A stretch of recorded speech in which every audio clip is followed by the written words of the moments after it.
गुरुदेव के चरणों में कोटि कोटि प्रणाम, गुरु शक्तियों के चरणों में कोटि कोटि प्रणाम।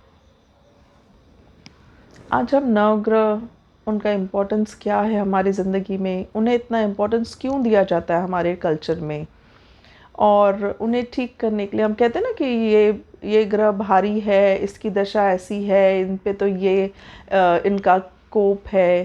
तो ऐसे ऐसे अलग अलग ग्रह के हम ज्योतिष के पास जाते हैं तो अलग अलग सेंटेंसेस वो बोलते हैं। तो उनका क्या मीनिंग है, कैसे हम नवग्रह को शांत कर सकते हैं। शांत करना मतलब उनकी एनर्जीज़ को हम पॉजिटिवली यूज़ करें, ये सारी चीज़ें हम डिकोड करेंगे। तो बेसिकली नवग्रह अगर हम संस्कृत के हिसाब से लें तो ग्रह का मतलब है कि बांध के रखना। बांध के रखना, तो किसको बांध के रखते हैं और कौन बांध के रखता है? तो नवग्रह की जो एनर्जीज़ है, जिसे हम कॉस्मिक एनर्जीज़ बोल सकते हैं, वो बांध के रखते हैं, जिसकी वजह से हमारा एग्जिस्टेंस है, हमारे कॉन्शियसनेस को, हमारे कर्म, हमारे किस्मत, ये सारी चीज़ें वो एक साथ बांध के रखते हैं और उसी की वजह से हमारा एग्जिस्टेंस है। तो हम एक तरह से ऐसे कह सकते हैं कि नवग्रह मतलब वो कॉस्मिक एनर्जी जो कंबाइन एनर्जी, किसी एक ग्रह से ठीक नहीं होगा और किसी एक ग्रह से सब कुछ बिगड़ भी नहीं जाएगा। So combining all the energies of 9 planets हमारे लाइफ में डिफरेंट एस्पेक्ट्स को वो कंट्रोल करते हैं। जैसे हमारा इंटेलेक्ट, बुद्धि कितनी है, हमारा रिलेशनशिप कैसा है किसी भी इंसान से, हमारी स्पिरिचुअल ग्रोथ कैसी है, ऑक्यूपेशन, एजुकेशन, हेल्थ, इन सारे एस्पेक्ट्स को ये एनर्जीज कंबाइन होके या तो हेल्प करती हैं या तो डाउनफॉल में लेके आती हैं। बेसिकली हर किसी को ग्रोथ चाहिए, तो आज के वीडियो में हम यही देखेंगे कि ये एनर्जीज आपको कैसे ग्रो करती है, ग्रो करने में कैसे हेल्प करती है। सो बाय बर्थ जो भी आपका तिथि होती है, तो हम पंडित के पास जाते हैं तो तिथि के हिसाब से आपकी वो कुंडली बताता है। तो कुंडली में लिखा होता है कि इसका ये ग्रह भारी है, ये गलत जगह पे है, ये ऐसा है, ये वैसा है, जिसकी वजह से सपोज इनको एजुकेशन में प्रॉब्लम आएगा या मैरिड लाइफ में प्रॉब्लम आएगा, किसी को जॉब से रिलेटेड प्रॉब्लम आएंगे, किसी को हेल्थ खराब होगी, पैसे नहीं रहेंगे। सो ये अलग अलग दोष वो बताते हैं कि आपके कुंडली में ये सारे दोष हैं। तो ये जो ग्रह है, 9 ग्रह हैं, जिनकी पोजीशंस हमारे बर्थ के टाइम पे क्या थी, उससे हमारी किस्मत, हमारी पूरी लाइफ डिसाइडेड होती है। तो इनकी पोजीशंस ऐसे क्यों होती हैं? सबकी पोजीशन सेम क्यों नहीं होती? तो ये ग्रह गलत डायरेक्शन में, गलत ग्रह में, गलत पोजीशन में क्यों होते हैं?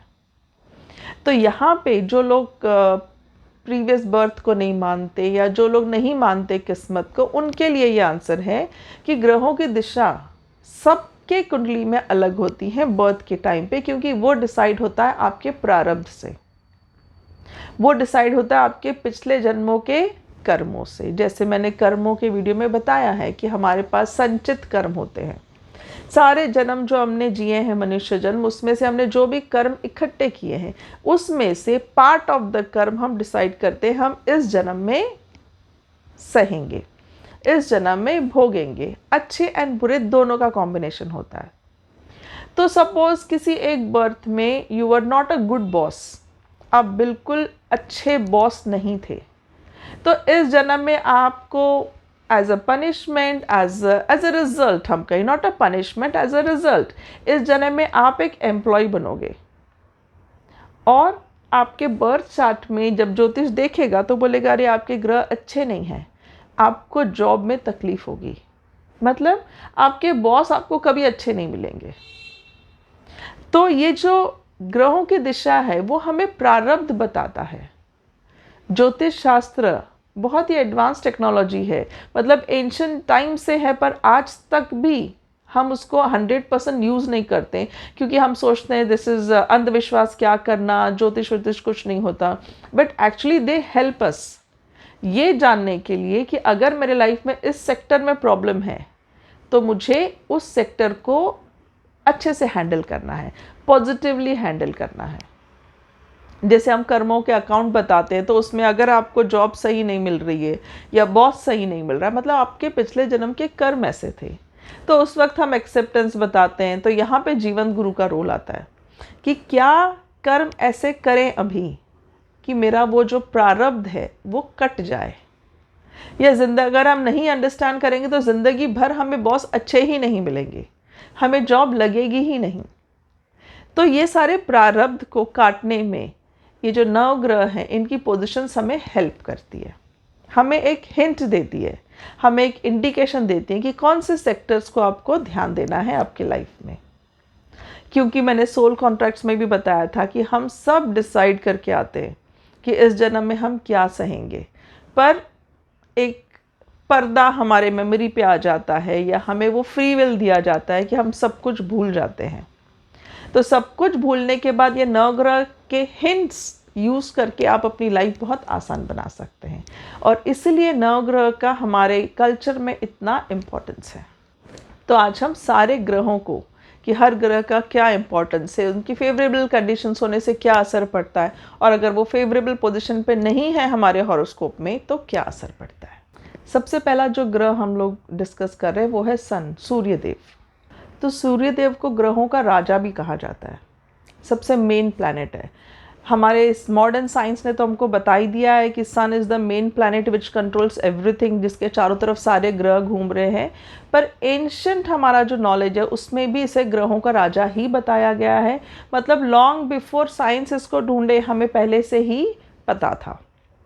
एंड सूर्यदेव जो है या सूर्य प्लैनेट जो है या सूर्य ग्रह जो है, ये इन्हें ग्रहों का राजा कहा जाता है। क्यों? क्योंकि ये मेन आपके लाइफ के सक्सेस को रिप्रेजेंट करते हैं। आप लाइफ में कितने सक्सेसफुल होंगे, कितने इजीली हमें सक्सेस मिलेगी। होता है ना, कई लोग इजीली कोई भी बिजनेस करे, कुछ भी करे, उन्हें फट से सक्सेस मिल जाता है। थोड़ी सी मेहनत करते हैं, कोई भी एग्ज़ाम क्लियर कर लेते हैं। और कोई लोग बहुत मेहनत करते हैं, बहुत कहते हैं ना कि ट्रुथफुल लाइन पे चलते हैं, सब अच्छा काम करते हैं, फिर भी उनके लाइफ में उन्हें सक्सेस कम मिलती है। So it is because of this planet, this ruling planet. अगर आपके हॉरोस्कोप में ये फेवरेबल पोजिशन पे नहीं है तो आपको जैसे अलग अलग प्रॉब्लम्स आती है। सबसे मेन तो आपको सक्सेस लाइफ में नहीं मिलती, आपको सोसाइटी में रिस्पेक्ट कम मिलती है, आप में कॉन्फिडेंस की कमी रहती है, मेंटल टेंशन आपको हमेशा रहती है। इन शॉर्ट आप लाइफ में फेलियर फेस करते हैं। अब जैसे ये ग्रहों का राजा है तो ये तो एक्सटर्नल कंडीशंस ऐसे बन जाती हैं, आपके लाइफ में अच्छी नहीं रहती। तो जैसे ये एक्सटर्नल फैक्टर्स पे अफेक्ट करता है, वैसे ही इसका अफेक्ट आपके बॉडी पे भी होता है। अब आपकी बॉडी का, जैसे सन राजा है तो आपकी बॉडी में मेन दो चीज़ें, आपका हार्ट और आपका ब्रेन। तो ये दोनों भी ऑर्गन्स आपके अफेक्ट होते हैं, वीक होते हैं, या आपको इनसे रिलेटेड बीमारी होती है। अब ये तो हो गया कि ये प्लैनेट अगर आपके हॉरोस्कोप में अच्छी जगह नहीं है, फेवरेबल पोजीशन पे नहीं है, तो आपको ये सारी चीज़ें आपको आपके लाइफ में फेस करनी पड़ती है। अब इसको हम ठीक भी कर सकते हैं, क्योंकि ऐसा कोई प्रॉब्लम नहीं जिसका सॉल्यूशन हमारे एंशंट कल्चर में दिया हुआ नहीं है। तो इसके लिए हम क्या कर सकते हैं? सबसे सिंपल, ये ग्रहों का राजा है, तो वैसे ही हमारे घर में कौन होता है बॉस? Father figure. तो अगर आप अपने पापा की रिस्पेक्ट करते हैं, उनसे प्यार करते हैं, उनसे अटैच्ड हैं, आप उनकी सलाह मानते हैं, आप उनको उल्टा जवाब नहीं देते हैं, आप उनसे इज़्ज़त करते हैं, आप उनकी और उनका बहुत मान सम्मान करते हैं, तो जो भी फादर फिगर आपके घर में है, आपके पापा, आपके दादा, आपके चाचा, मामा, इन सब को अगर आप रिस्पेक्ट करते हैं तो अपने आप ये प्लैनेट आपका स्ट्रॉन्ग हो जाता है। और जैसे हम इसको स्ट्रॉन्ग कर सकते हैं, बाय डिफ़ॉल्ट अगर ये ग्रह आपके चार्ट में बहुत अच्छी पोजीशन पे है तो हमारी कुछ आदतें इसको ख़राब भी कर सकती है। जैसे कि सुबह देर से उठना, बड़ों की इज़्ज़त नहीं करना, खास करके फादर फिगर जो आपके घर में, उनका रिस्पेक्ट नहीं करना, उनका मजाक उड़ाना, उनको उल्टा जवाब देना। तो अगर इस तरह से अगर हम सब फेवरेबल कंडीशंस को लेके पैदा हुए हैं, लेकिन अगर हम कर्म अच्छे ना करें, स्पेशली अगर हम सन की बात करें, तो अगर हम फादर फिगर के साथ अच्छा बिहेव ना करें तो हम खुद ही अपने प्लैनेट को ख़राब कर देते हैं। एज अ रिज़ल्ट हमारी लाइफ में एक्सटर्नल और इंटरनल दोनों फैक्टर्स पे अफेक्ट पड़ता है। इसलिए कहते हैं ना कि हमारे साथ जो होता है वो हमारे ही कर्मों की वजह से होता है। कोई आपको हार्ट अटैक नहीं दे सकता, कोई आपको हेडेक नहीं दे सकता, आपने ही कुछ किया है जिसकी वजह से आपको वो प्रॉब्लम होगी।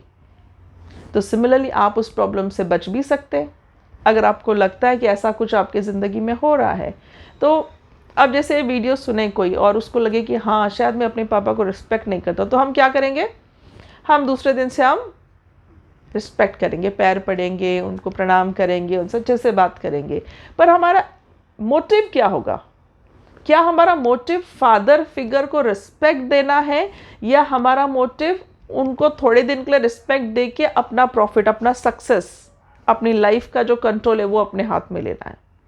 तो दोनों भी चीज़ों में आपके एग्जैक्ट भाव क्या हैं?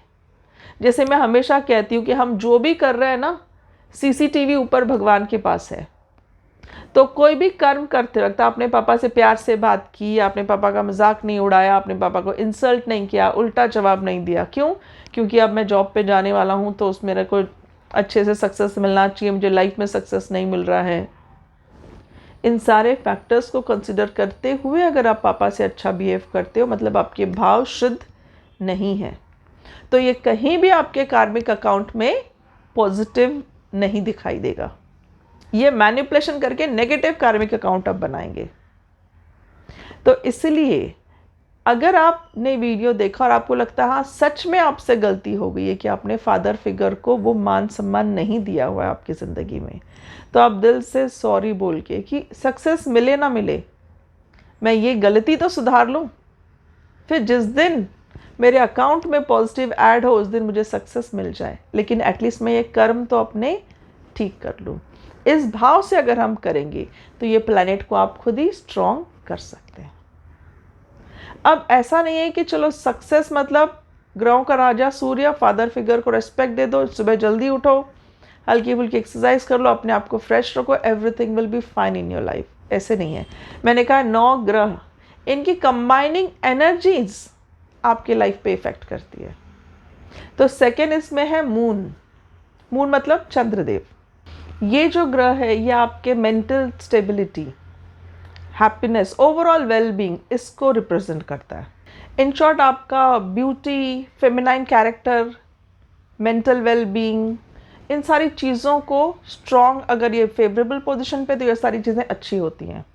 अगर अनफेवरेबल पोजीशन पे, अगर इस ग्रह की दशा ठीक नहीं, हम कहते हैं ना हॉरोस्कोप पे गलत जगह पे यहाँ है तो आपको ये असर होगा, अगर ये गलत पोजीशन पे है तो आपके लाइफ में मेंटल माइंड रिलेटेड प्रॉब्लम जैसे depression, anxiety, over thinking, negative thoughts, unstable mindset, ये सारे प्रॉब्लम्स आपको लाइफ में झेलने पड़ते हैं। इसके साथ साथ अगर मून फेवरेबल पोजीशन पे नहीं है तो वो कहते हैं ना इंसान किसी की भी बात को ईजिली मान लेता है। जैसे सन फेवरेबल नहीं है तो वो किसी की बात को नहीं मानते, अपना ही लगाते हैं। वैसे मून फेवरेबल पोजीशन पे नहीं है तो वो सबकी बात को मान देते हैं। इसने कहा अच्छा ऐसे ही तो बिल्कुल सही, इसने ऐसे कहा अच्छा हाँ ये, मतलब कहता है कच्चे कान का, हर किसी की बात उनको फर्स्ट थॉट में सही लगती है, इजीली एक्सेप्ट कर लेते हैं। और अगर जैसे मैंने कहा कि ये अनफेवरेबल पोजीशन पे तो ये सारे साइड इफ़ेक्ट्स होते हैं। आप इसको फेवरेबल पोजीशन, मतलब आप इसकी दशा ठीक कर सकते हैं, आप इसको स्ट्रॉन्ग बना सकते हैं।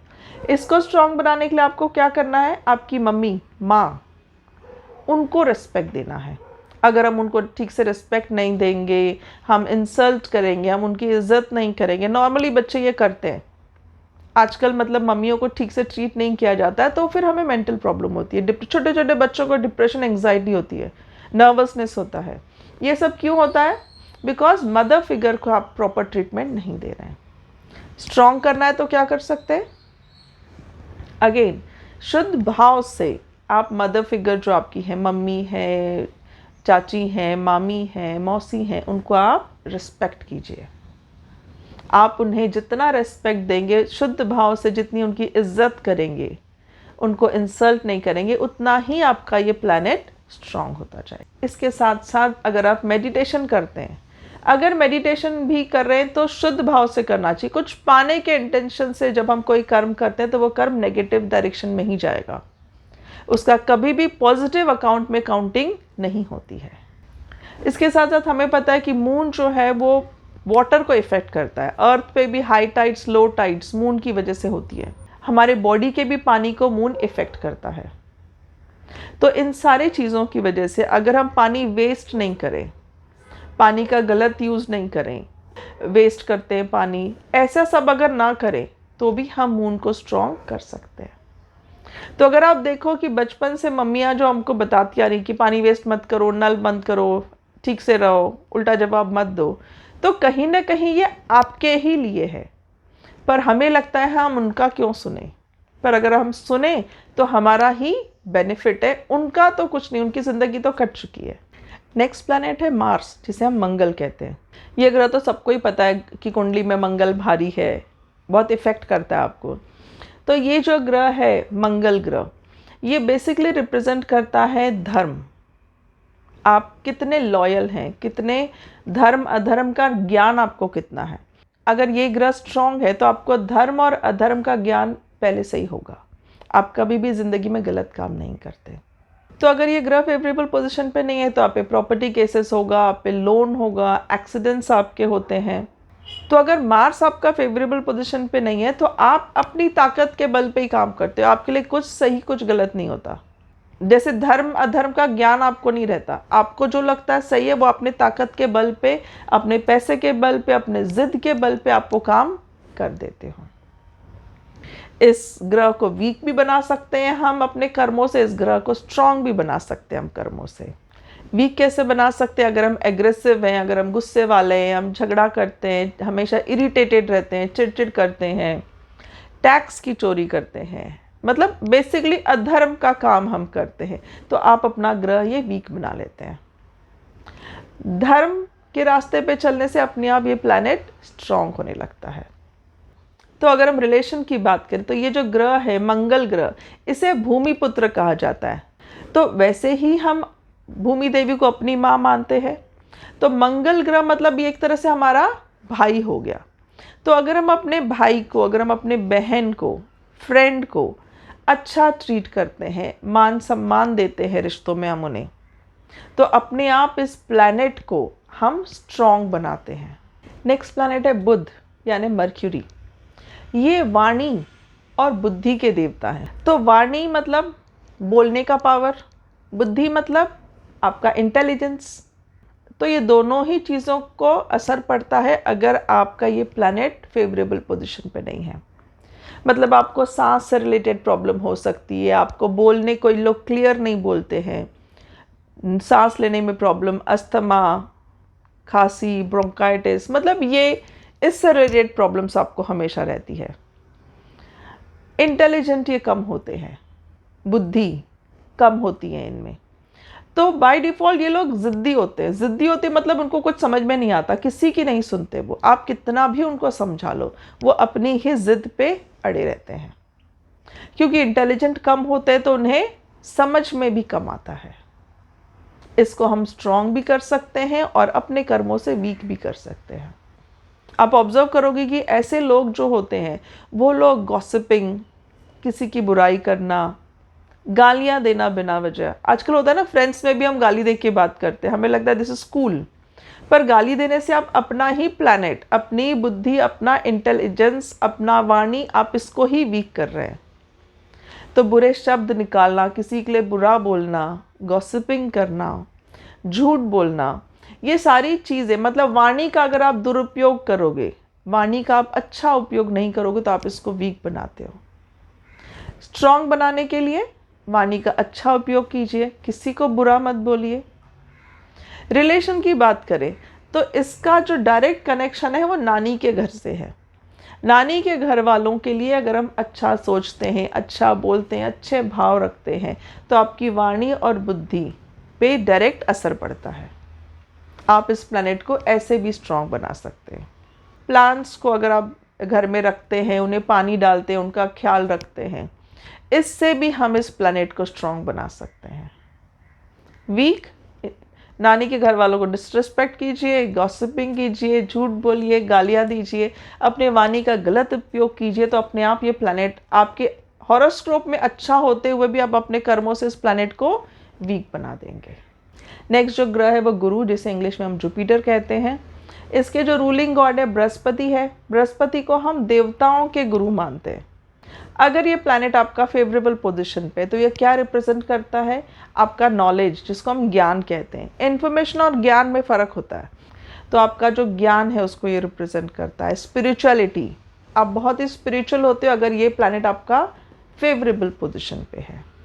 आपको फैमिली सपोर्ट अच्छा मिलता है, ईश्वर कृपा आप पे अच्छी होती है, आप आध्यात्मिक होते हो अगर ये स्ट्रांग पोजीशन पे है। अब अगर ये स्ट्रांग पोजीशन पे है तो हमारे ही कर्म इसको वीक भी बना सकते हैं, स्ट्रांग भी बना सकते हैं। वीक कैसे बनाएंगे? अगर हम अपने टीचर्स की, मेंटर्स की इंसल्ट करते हैं, अपने नॉलेज का घमंड करते हैं, प्राइड, ईगो आता है हमें, तो हम इस प्लैनेट को वीक बना देते हैं अपने कर्मों से। बहुत ज़्यादा अगर हमें लगता है कि हमें ही ज़्यादा ज्ञान है, तो धीरे धीरे ऐसे होने लगा कि आपका जो ज्ञान है ना वो आपके ही काम नहीं आएगा। मतलब आप डिसीजन ही प्रॉपर नहीं ले पाओगे, आपके सारे डिसीजंस क्या होते जाएंगे? फेल होते जाएंगे। तो इस तरह से आपका प्लैनेट स्ट्रांग होते हुए भी आपके कुछ एक्शंस उसको वीक बना देंगे। लेकिन अगर आपके एक्शन से या बाय डिफ़ॉल्ट वो प्लैनेट अगर वीक है तो आप कुछ ऐसे कर्म करके उसको स्ट्रांग बना सकते हैं। जैसे हम किसी को गुरु माने अपना, गुरु हमारे कल्चर में गुरु कहते हैं, मॉडर्न लैंग्वेज में उसे मेंटर्स कहते हैं, पर जो इंडियन एंशिएंट कल्चर को मानते हैं फिर भी उनको गुरु नाम सुनते ही डर लगता है और मेंटर सुनते ही उनको सेफ लगता है। But basically it is just a difference of language. तो किसी भी ऐसे इंसान को आप गुरु माने जिन्होंने आपके लाइफ में कुछ इंपॉर्टेंट रोल प्ले किया, आपको गाइड किया है। आपकी टीचर हो सकते हैं, आपके पेरेंट्स हो सकते हैं, आपकी कोई फ्रेंड हो सकते हैं। तो उन्हें गुरु मानने से क्या होगा कि आप में ईगो नहीं आएगा।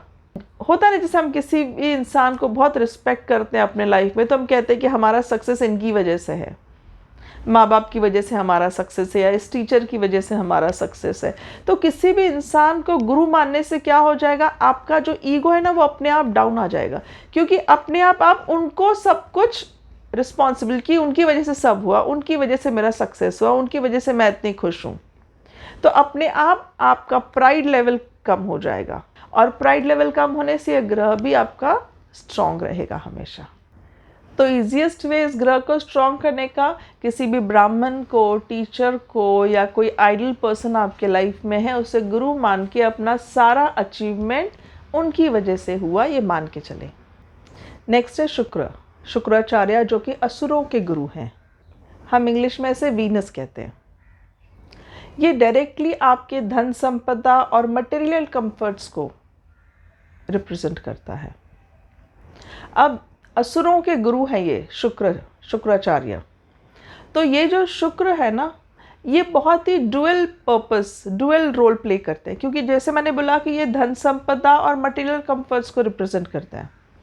तो अगर हम इन चीज़ों पे ईगो आ जाए, अगर इन चीज़ों की वजह से हमारे मन में प्राइड आ जाए कि अरे हमने इतना धन संपदा कमा दी, हम इतने रिच हैं, हमारे पास इतने कंफर्ट्स हैं, ऐसे अगर हमें ईगो आने लगे तो असुरों वाली क्वालिटीज़ हम में आ जाएंगी। तो असुर by default they were not bad. अपने अचीवमेंट्स पे जब उनको घमंड आने लगता था तब वो गलत काम करते थे। तो ये जो शुक्र प्लैनेट है ये आपके ही अचीवमेंट्स को पॉजिटिव एंड नेगेटिव फॉर्म में इफेक्ट कर सकता है। नेगेटिव इफेक्ट मतलब ये प्लैनेट अगर आपका सही पोजीशन पे नहीं है तो नेगेटिव इफेक्ट आपके लाइफ में क्या होता है? आपका कैरेक्टर, आपकी फैमिली लाइफ, ये खराब हो जाएगा। चीटिंग करना, लाइफ पार्टनर्स के साथ चीटिंग करना, लाइफ पार्टनर को रिस्पेक्टेबल नज़रों से नहीं देखना, खास करके फीमेल्स को डिसरिस्पेक्ट करना, मतलब आपका कैरेक्टर ही खराब हो जाता है। बचपन से हम सुनते आए, मम्मी कहती है अपना रूम ठीक करो, रोज नहाओ, साफ रहा करो, नाखून काटो, बाल अच्छे रखो, कपड़े अच्छे पहनो।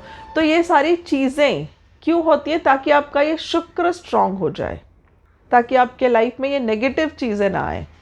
तो हर बातें जो बचपन में हमको रिपीटेड लगती थी, हमको इरिटेट करती थी, वो सारी बातें आपके ग्रहों की दिशा के लिए ही है। आपके सारे ग्रह ठीक होते हैं उससे। तो अगर हम साफ रहेंगे, हाइजीनिक रहेंगे, अगर हम अपना रूम, अपनी जगह क्लीन रखेंगे, होता है ना फ्राइडे को हम कहते हैं घर साफ रखो तो लक्ष्मी आती है।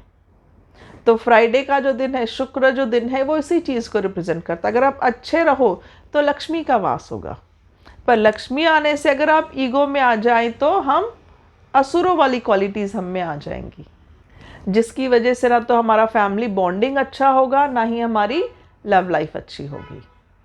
प्यार, फैमिली, इन सब से, रिश्ते नाते, इन सब से हमारा भरोसा उठ जाता है। तो अगर आप लाइफ में ये क्राइसिस फेस कर रहे हैं तो आप ध्यान दीजिए, are you good hygienic person, do you treat others with respect, कि आपका लाइफ पार्टनर हो या बिजनेस पार्टनर हो तो क्या आप उससे रिस्पेक्टेड बिहेव करते हैं, फीमेल्स को क्या आप रिस्पेक्ट करते हैं, क्या आपका चीटिंग वाला नेचर है। चीटिंग वाला नेचर मतलब कि धोखा देना, किसी को बोलना कुछ, करना कुछ, पीठ पीछे बातें करना, क्या ऐसा कुछ आप करते हैं, किसी को धोखा देते हैं क्या। तो ऐसे करने से हमेशा आपका ये ग्रह जो है ये अनफेवरेबल पोजीशन पे रहेगा, डायरेक्ट इफेक्ट आपका लक्ष्मी माता, पैसे पे आएगा। नेक्स्ट ग्रह है शनि, जिसको हम सैटर्न कहते हैं इंग्लिश में। ये ग्रह डायरेक्टली आपके एम्प्लॉयमेंट, आपके प्रोफेशन पे इफेक्ट करता है, असर डालता है। कहते हैं ना शनि ग्रह की वजह से बिजनेस में लॉस हो रहा है, ये लॉस हो रहा है, तो ये ग्रह इफेक्ट नहीं करता। पोजीशन ऑफ दिस ग्रह बाय बर्थ अगर आपके में फेवरेबल पोजीशन पे नहीं है तो because of your past Karma. इसको स्ट्रॉन्ग बनाने के लिए हम क्या कर सकते हैं, हमें अपने जो जूनियर्स हैं, जूनियर इन द सेंस जो भी हमारे अंडर काम करते हैं, उन्हें अच्छा ट्रीट करना है। उनके लिए हमें अनजस्ट बिहेवियर नहीं करना है, बिना वजह डांटना नहीं है, अपने गुलाम समझ के नहीं रखना है। गलती पे डांटो। कोई कोई बॉस जब डांटते हैं तब they use very bad language, directly आप अपने शनि को वीक कर रहे हैं। जो नौकर नौकरानियां होती हैं आपके घर में, उन्हें अच्छा ट्रीट करना, बेसिकली जो भी आपके अंडर एम्प्लॉयड है उनके साथ अच्छा बिहेव करने से, उन्हें रिस्पेक्टफुल बिहेव करने से उनके साथ हम इस प्लैनेट को स्ट्रॉन्ग करते हैं। बाय डिफ़ॉल्ट अगर ये स्ट्रॉन्ग है तो अच्छी बात है, आपके लिए ये रिस्पेक्टली बिहेव करना बहुत ईजिली हो जाएगा। पर अगर बाय डिफ़ॉल्ट ये वीक है, फेवरेबल पोजीशन पे नहीं है, तो आपको इसके लिए एफर्ट्स लेने पड़ेंगे। आप अपने जूनियर्स के साथ डिसरिस्पेक्टफुल बिहेवियर ना करें। अगर ये प्लैनेट आपका नॉट फेवरेबल पोजीशन पे है तो कोई भी काम करने के लिए आपको स्ट्रगल करना पड़ेगा, फ्रस्ट्रेशन होगा। पहले तो आप में एनर्जी ही नहीं रहेगी कोई काम करने के लिए, सुस्त होंगे। होते ना कोई लोग बस लेजी पड़े रहते हैं, उठने का मन नहीं करता, नहाने का मन नहीं करता, बस बेड पे पड़े रहते हैं। तो because of this planet, by default इस प्लैनेट की पोजीशन उनकी फेवरेबल नहीं है। कोई भी काम करने में उनको टालम टाली होती है, हाँ कर लेंगे कर लेंगे कर लेंगे।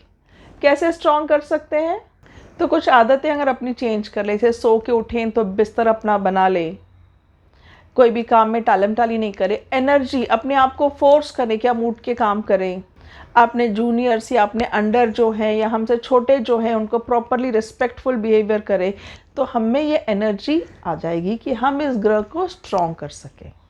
नेक्स्ट प्लैनेट जो है वो शैडो प्लैनेट है, मतलब हमारे सोलार सिस्टम में जो 7 प्लैनेट्स है सैटर्न तक, उसके बाद के जो 2 प्लैनेट्स है राहु एंड केतु, वो शैडो प्लैनेट्स मतलब छाया है। राहु वो शैडो है जिसकी वजह से सोलार एक्लिप्स होता है, सन हमें दिखाई नहीं देता, और केतु की छाया से क्या होता है, चंद्र ग्रहण होता है। तो बेसिकली राहु एंड केतु एक ही असुर थे, स्वर भानु। जब समुद्र मंथन के वक्त अमृत निकला और देवताओं को अमृत बांट रहे थे, विष्णु जी ने मोहिनी अवतार लिया था, तो असुरों को वो सिंपल मदिरा पिला रहे थे और देवताओं को वो अमृत बांट रहे थे। तो ये चीटिंग को स्वर भानु असुर ने देख लिया और उसने क्या किया, देवताओं की पंक्ति में जाके उनका वेश लेके बैठ गया। तो सूर्य और चंद्र उसके दोनों तरफ बैठे थे, उनके बीच में वो बैठा था। सूर्य और चंद्र मतलब सूर्यदेव और चंद्रदेव ने वो उसका जो चीटिंग था वो पकड़ लिया और उन्होंने पॉइंट आउट किया कि ये जो है ये असुर है, ये हमारे पंक्ति में आके बैठा। तो जस्ट उसने अमृत पिया ही था तो मोहिनी अवतार से विष्णु जी ने अपना ओरिजिनल रूप ले लिया और सुदर्शन चक्र से उसको बीच में से कट किया। तो उसकी बॉडी जो है स्नेक फॉर्म में थी, तो स्नेक का हेड जो है वो राहु बना और स्नेक की जो टेल है वो केतु प्लैनेट बनी। और कहते हैं ये राहु और केतु सूर्यदेव और चंद्रदेव पे ही गुस्सा थे कि उन्होंने ही उसे पकड़वाया था, तो इसलिए वो उन्हीं दोनों के पीछे भागते रहते हैं। तो जब उनकी छाया उन पे पड़ जाती है तो सूर्य दिखाई नहीं देते, सूर्य ग्रहण, और केतु की छाया जब पड़ जाती है तब चंद्र दिखाई नहीं देते, दैट इज चंद्र ग्रहण। तो ये जो राहु है ये नेगेटिव नहीं है, इसका एनर्जी, इसका इफेक्ट, इसका असर हम पे पॉजिटिव भी होता है, नेगेटिव भी होता है, सारे दूसरे प्लैनेट्स के जैसे।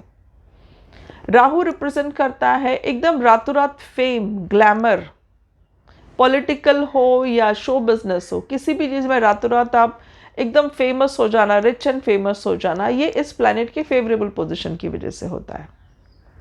बट रातों रात फेमस होना मतलब आपने डिटेलिंग में काम नहीं किया, आपने थोरो वर्क नहीं किया, आपने शॉर्टकट यूज़ किया कुछ। तो जब हम शॉर्टकट यूज़ करते हैं तो there is always a possibility of downfall. जैसे रातों रात आप फेमस हो जाते हैं, रातों रात आपका डाउनफॉल भी आ सकता है because of this shortcut, because of this not favourable position of Rahu in your planet, जिसकी वजह से आपके लाइफ में फेलियर आता है, गरीबी आती है, डिसअपॉइंटमेंट आता है। पर बाय बर्थ जो भी पोजीशन हो, हम अपने कर्मों से इसको अच्छा भी कर सकते हैं, वीक भी कर सकते हैं। वीक करने के कैरेक्टर्स हैं, अगर हम अल्कोहल पीते हैं या तामसिक खाना खाते हैं, हम चीटिंग करते हैं। रिलेशंस की बात करें तो अगर हम ससुराल वालों से प्रॉपर बिहेव नहीं करते, उनका मान सम्मान नहीं करते, उन्हें इंसल्ट करते हैं, बिना वजह उनके लिए हम अपने मन में नेगेटिव फीलिंग्स लाते हैं, तो उससे भी हम अपना ये प्लैनेट राहु वीक कर देते हैं। चीटिंग करना बाय नेचर, किसी का डाउट करने का नेचर होता है, किसी का नेचर जेलसी, जेलसी मीन्स दूसरों की ग्रोथ नहीं देख पाते। वो होता ना, किसी को खुद को बहुत नेम फेम चाहिए था तो वो दूसरों की ग्रोथ नहीं देख पाते, तो इस तरह से दूसरों से जलस होना, ये भी आदत आपका राहु वीक कर सकती है। और जैसे हम बच्चे जो हैं, हम बच्चों को बताते ही रहते हैं कि लाइट बंद करो, लाइट वेस्ट मत करो, घर भर की लाइट जला के रखी है, तो इस तरह से इलेक्ट्रिसिटी अगर हम वेस्ट करते हैं तो भी हम अपना राहु वीक करते हैं। स्ट्रॉन्ग करने के लिए तो अगेन, अगर हम फेमस हो जाते हैं, एक स्ट्रॉन्ग पोजीशन हम हासिल कर लेते हैं ज़िंदगी में, तो इसका क्रेडिट अगर हम किसी को दें, गुरु को समर्पण करें कि उनकी वजह से सब कुछ हुआ, तो हमें ईगो नहीं आता, प्राइड नहीं आता, और डाउनफॉल में हमारा ही प्रोटेक्शन होता है। ब्राह्मण हो या फादर फिगर हो, कोई भी एल्डरली पर्सन हो आपके लाइफ में, उन्हें गुरु मान के उनको समर्पण करना है। हैबिट्स में हम कह सकते हैं कि आपके घर का जो टॉयलेट्स हैं उसको आपको क्लीन रखना हमेशा, तो राहु स्ट्रांग होता है। हमारे ट्रेडिशन में मुके जानवरों को खिलाने का भी सिस्टम है कि कुत्ते को रोटी डालो, गाय को रोटी दो, कौवे को रोटी खिलाओ। तो ये सारे सिस्टम्स क्यों हैं? क्योंकि मुके जानवरों को खाना खिलाने से आपका ही राहु स्ट्रांग होता है। तो ये सारी चीज़ें अंधविश्वास नहीं है। हमें बचपन में बहुत टोका जाता था, अगर हम बैठे बैठे ऐसे पैर हिलाते हैं तो पैर मत हिलाओ, पैर मत हिलाओ।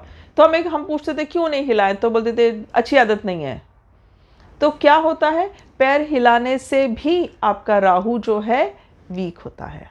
और बहुत सी आदतें, जैसे हम कोई नाखून काटता है, दांत से नाखून खाते हैं, उनका शनि वीक हो जाता है। ऐसे सिर खुजाना या ऐसे ऐसे खुजली करना, उससे भी शनि वीक होता है।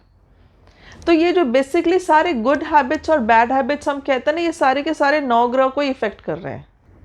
नेक्स्ट प्लैनेट है केतु। ये भी शैडो प्लैनेट है। जैसे मैंने कहा कि स्वर भानु को जब कट किया गया सुदर्शन चक्र से, तो उसका जो बॉडी का पार्ट है, वो स्नेक का टेल, वो ये इस प्लैनेट को रिप्रेजेंट करता है, केतु को। इसकी छाया पड़ने से चंद्र ग्रहण होता है, लूनार एक्लिप्स होता है। ये रिप्रेजेंट करता है आपके कार्मिक अकाउंट को, आपके स्पिरिचुअलिटी को, डायरेक्ट रिप्रेजेंटेशन है। ये स्ट्रॉन्ग है तो आपका कार्मिक अकाउंट क्लियर है, आपकी स्पिरिचुअल ग्रोथ इजीली हो सकती है। जैसे राहु आपका वीक हो तो हर काम में आप शॉर्टकट देखते हो। केतु आपका वीक हो ना तो आप काम ही नहीं करते, जो जैसा पड़ा है वैसे रहने दो। बहुत लोग होते हैं ना कि घर गंदा है तो गंदा रहने दो, जैसा है तो वैसा रहने दो, वो बॉदर नहीं करते। हमारी कुछ आदतों से हम इस ग्रह को वीक भी बनाते हैं। जैसे कुछ लोगों को आदत होती है हमेशा ये बताना कि उन्होंने ज़िंदगी में कितने दुख सहे, उनके साथ ज़िंदगी में कितना बुरा हुआ। मतलब पास्ट में ही जीते हैं ये लोग, और पास्ट में जब जीते हैं तो सारी उनकी कहते हैं ना कि what ever struggle they faced या वॉट एवर प्रॉब्लम्स, या उनके साथ कितना बुरा हुआ, कितनी नाइंसाफ़ी हुई, कितने प्रॉब्लम्स उन्होंने सही, वही सारा दुख दर्द वो हमेशा पास्ट का रिपीट करते रहते हैं। क्रिबिंग नेचर जिसको हम कहते हैं।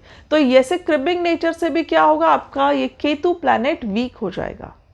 इसको स्ट्रॉन्ग करने के लिए आप दूसरों को हेल्प कर सकते हैं स्पिरिचुअल ग्रोथ के लिए। फुटवेयर्स, चप्पल हम प्रॉपर पहन सकते हैं, अच्छा क्वालिटी का या क्लीन, प्रॉपर फिटिंग वाले। गुड मतलब हमेशा महंगा नहीं होता, तो गुड मतलब it should be comfortable, it should be clean, it should be proper. तो इस तरह से जो 9 के 9 ग्रह हैं, इन सब में हमने देखा कि बचपन से जो हम इंस्ट्रक्शन सुनते आ रहे थे मम्मी पापा से, घर के बड़ों से, जिनके शायद रीजंस उन्होंने आपको कभी नहीं बताए, पर वो सारे फैक्टर्स अगर हम जमा करें तो वो सारी की सारी चीज़ें हमारे 9 ग्रह को स्टेबल करने में, बैलेंस करने में, फेवरेबल पोजीशंस में लाने में इफ़ेक्ट करते हैं। तो अब ये सवाल आता है हमारे मन में, तो क्या 9 ग्रह की पूजा जो हम हर वक्त करते हैं वो करना चाहिए या नहीं करना चाहिए? हमारा जो एंशिएंट ट्रेडिशन है, एंशिएंट कल्चर है, उसमें हम पूजा पाठ जो करते हैं ना, वो ग्रैटिट्यूड, थैंक्स गिविंग, धन्यवाद देने के लिए करते हैं। तो ये 9 ग्रह की पूजा करने से क्या होता है, हम ग्रैटिट्यूड एक्सप्रेस कर रहे हैं कि आप जो रोल हमारे ज़िंदगी में प्ले कर रहे हो। तो आज के दिन हम उन सबको थैंक्स कहते हैं। कभी हमारे प्लैनेट्स फेवरेबल नहीं होते तो पंडित कहते हैं आप नवग्रह की पूजा करो, सब ठीक हो जाएगा। तो क्या नवग्रह की पूजा कराने भर से ठीक हो जाएगा? एक्चुअली वो सिस्टम क्या है, जब हम नवग्रह की पूजा करते हैं तो सबसे पहले तो हम उनको थैंक्स कहते हैं कि आपने जो भी रोल हमारे ज़िंदगी में प्ले किया उस सब चीज़ों के लिए थैंक्स। और जो कुछ भी गलती अगर हमसे हो रही है, तो अगर हम नवग्रह की पूजा करते हैं तो उस दिन से हमें वो पॉजिटिव एनर्जीज मिलती हैं। उन पॉजिटिव एनर्जीज को यूज़ करके आज जो मैंने आपको चीज़ें बताई कि शनि आपका अगर फेवरेबल पोजीशन में नहीं है तो आपकी ये कैरेक्टर्स ख़राब हो जाएंगे, वीनस अगर फेवरेबल पोजीशन में नहीं तो ये चीज़ें ख़राब हो जाएंगी, तो उस दिन से हम उस एनर्जी को यूज़ करके उस ड्रॉबैक को ओवरकम करने में हेल्प करेंगे। सपोज आपका मंगल फेवरेबल पोजीशन में नहीं है, भाई बहन का नहीं पटता है, तो नवग्रह की पूजा कराने के बाद जो एनर्जी मिलेगी उस एनर्जी को हमें यूज़ करना है उस रिश्ते को बनाने में। सिर्फ पूजा करने भर से ही आपकी सिचुएशंस, आपके सारे लाइफ के प्रॉब्लम्स दूर नहीं हो जाएंगे। अगर ऐसा होता तो किसी के भी ज़िंदगी में प्रॉब्लम नहीं होता। तो पूजा करके जो एनर्जी मिलती है, जो पॉजिटिविटी मिलती है, उसको हमें पॉजिटिव एटीट्यूड रख के सारे रिलेशंस हमें बैलेंस करने चाहिए। अपनी बुरी आदतें उससे छोड़ना चाहिए, लेज़ीनेस छोड़ना चाहिए, चीटिंग बिहेवियर, झूठ बोलना, हर चीज़ आपके ही कर्मों को इम्बैलेंस करती है आपके ही लाइफ में। हम कहते हैं फिर बहुत बैड लक है, तो बैड लक का फैक्टर आपके ही कर्मों से जुड़ा है और नवग्रह की पूजा से जो एनर्जी मिलती है उससे हम अपने बैड हैबिट्स को ठीक करके गुड लक ला सकते हैं। तो हमारे ही कर्म हमें बैड लक देते हैं और हमारे ही कर्म हमें गुड लक भी ला सकते हैं। तो कभी कभी हम देखते हैं कि ज़िंदगी में कोई पूजा पाठ नहीं करते, भगवान को नहीं मानते, फिर भी उनके साथ अच्छा क्यों होता है? क्योंकि उनकी आदतें अच्छी हैं। भगवान को मानने का मतलब ये नहीं है कि हमारी आदतें कैसी भी हो भगवान तो ठीक कर ही देंगे। भगवान को मानना मतलब एक ऐसे कॉस्मिक फोर्स को मानना, कॉस्मिक एनर्जी को मानना जो कण कण में व्याप्त है। हर कण के परमात्मा को भगवान मान के जीना, किसी भी चीज़ को डिसरिस्पेक्टफुल तरीके से नहीं करना। मुके जानवर हो, प्लांट्स हो, हमारे रिश्तेदार हो, हमारे फ्रेंड्स हो, हमारे जूनियर हो, हर किसी के लिए प्रेम, आदर, सत्कार, मतलब कण कण में परमात्मा है ये देखना। ये करने भर से ऐसा सिर्फ अगर हम जिए तो भी हमारी ज़िंदगी सफल हो जाए, लक फैक्टर हमेशा हमारा साथ दे। और जब हम जीवन गुरु के सानिध्य में मेडिटेशन करते हैं तो ये जर्नी और आसान हो जाती है, क्योंकि मेडिटेशन का पर्पस ही है कि हमें अपनी गलतियाँ दिखाई दें ताकि हम अपने अंदर चेंजेस लाएं। क्योंकि जैसे मैं 3-4 वीडियो से आपको बता ही रही हूँ कि जब तक हम चेंज नहीं लाएंगे अपने में, हम अवेयर नहीं रहेंगे, तब तक हमारे कोई भी सिचुएशंस चेंज नहीं होंगी। तो ये 9 ग्रह के कैलकुलेशंस करें हम, क्या सही ग्रह सही है, क्या फेवरेबल है, क्या नॉन फेवरेबल है, हमें कौन से गलत क्वालिटीज़ हैं, हमें कौन से अच्छे क्वालिटीज़ हैं, ये सब स्टडी करने के बदले अगर हम शांत चित्त में जीवन गुरु के सानिध्य में मेडिटेशन करते हैं, अपने आप हमें एक एक गलतियाँ हमारी दिखाई देने लगती है। नहीं तो जब हम लिस्ट बनाने बैठते हैं ना, तो कभी कभी जब मूड ख़राब होता है तो ऐसा लगता है सब कुछ गलत है, हमारे पास कुछ भी अच्छा नहीं है। मूड अच्छा होता है, ईगो में रहते हैं तो ऐसा लगता है हमसे अच्छा कौन है ज़िंदगी में। तो दोनों ही ट्रैप में फंसने से अच्छा है कि हम मेडिटेशन करें। शांत चित्त से जब हम मेडिटेशन करते हैं तब अपने आप एक एक चीज़ें हम में इम्प्रूव होने लगती हैं। और इम्प्रूवमेंट अगर होने लगे, अगर आपको अपनी गलतियां दिखाई देने लगे, मतलब मेडिटेशन वर्क कर रहा है। जब तक आपको दूसरे की गलतियां दिखाई दे रही है तब तक आपका मेडिटेशन काम नहीं कर रहा है। तो गुरु शक्तियों से यही प्रार्थना है कि इस नवग्रह पूजा से जो भी आपको पॉजिटिव एनर्जी मिले, उसको अवेयरनेस से हम अपने ही क्वालिटीज़, बैड क्वालिटीज़ को गुड में कन्वर्ट करें, गुड को और गुड करें। इस अवेयरनेस से जिए कि जब तक हम खुद में बदलाव नहीं लाएंगे, हमारी ज़िंदगी बदल नहीं सकती।